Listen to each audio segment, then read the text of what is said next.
Every day, in millions of homes, the same small ritual happens. You pick up your keys. You put on your shoes. And somewhere behind you, a pair of eyes is watching every move you make. Your dog doesn't know where you're going. Your cat doesn't know when, or if, you're coming back. All they know is the sound of the door, and the silence that follows it. For years, we assumed this moment meant almost nothing to them. A brief confusion, quickly forgotten. But research into animal cognition tells a very different story, one that might change the way you look at your front door forever. Studies on separation behavior in dogs have found something remarkable: the moment you leave isn't just noticed. For many pets, it triggers a measurable stress response, a rise in heart rate, a spike in cortisol, the same hormone your own body releases under real anxiety. In other words, when your dog presses its nose against the door after you've gone, that isn't just a habit. It may be something closer to genuine distress. But here's the part that catches most people off guard: this reaction isn't universal, and it isn't random. Some animals barely register your absence. Others seem to fall apart within minutes. What decides the difference isn't the animal's breed, or its size, it's something about the bond itself. So what exactly is happening in your pet's mind in that gap between the door closing and your key turning in the lock again? That's what we're going to walk through, one animal at a time. Let's start with dogs, because they've been studied the most, and the findings are stranger than most owners expect. Dogs are a deeply social species. In the wild, their ancestors almost never spent long stretches of time completely alone. Being separated from the group usually meant danger. That instinct didn't disappear when dogs moved into our homes. It just found a new target: you. When you leave, many dogs go through a sequence. First, alertness, ears up, following you to the door, maybe a bark or two. Then, within a few minutes, a settling. For a securely attached dog, this often fades into calm, low-level waiting. But for others, that alertness never fades.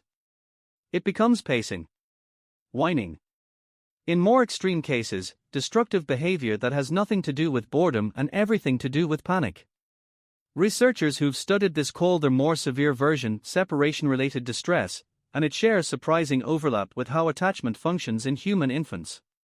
A securely attached dog treats you as what scientists call a secure base, someone whose return is trusted, which allows the anxiety of your absence to fade over time.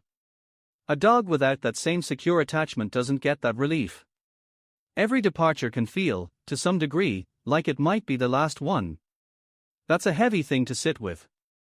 But it also explains something many owners have noticed without understanding why: the dog that destroys a couch isn't being bad. It's often an animal whose nervous system genuinely believes something has gone wrong. Researchers have also found a timing pattern: the first 30 minutes after you leave tend to carry the highest stress readings, before the body settles because it simply cannot sustain that level of alarm forever.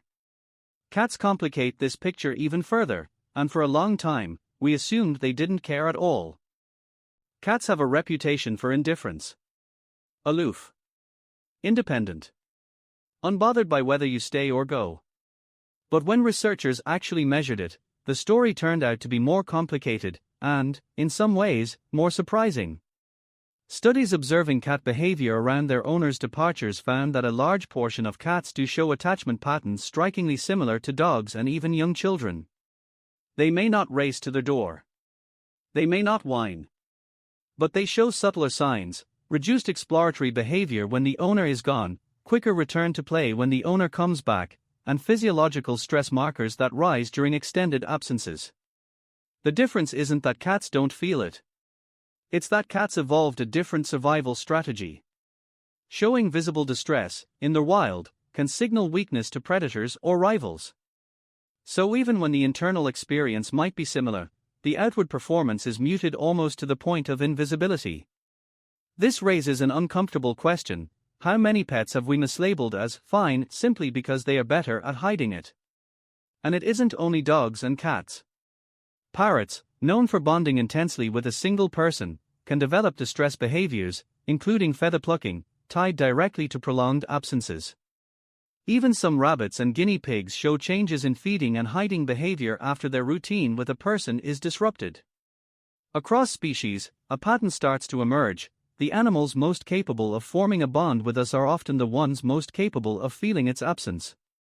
The closer the relationship, the more the departure registers, not as an event, but as a small rupture in an otherwise predictable world. So what actually decides how well any of them cope with that absence? The answer, again and again, comes back to one word: predictability. Animals don't understand calendars, or work schedules, or just running to the store. What they understand is pattern. A pet that has learned, through hundreds of repetitions, that the door closing is always followed, eventually, by the door opening again, builds something close to trust in that rhythm. The absence doesn't stop mattering, it just becomes predictable enough to tolerate. This is why sudden changes hit pets so hard: a house move, a new schedule, a person leaving for good. The pattern that once made the waiting bearable disappears, and that trust has to be rebuilt from nothing. It also explains why small human habits carry more weight than we realize: a calm goodbye instead of a dramatic one, a predictable return time. To an animal reading the world through pattern and repetition, these are evidence that this absence, too, will end the way all the others did. None of this means every goodbye is a crisis. Most pets, most of the time, settle into something closer to patient waiting than genuine suffering. But the bond clearly runs in both directions. The comfort your pet gives you when you're home may be mirrored by something like relief when you return, and something like quiet uncertainty in the hours before you do. Maybe the real takeaway isn't guilt. It's attention. They are watching for that pattern every single time you leave. Now you know what they might actually be waiting for.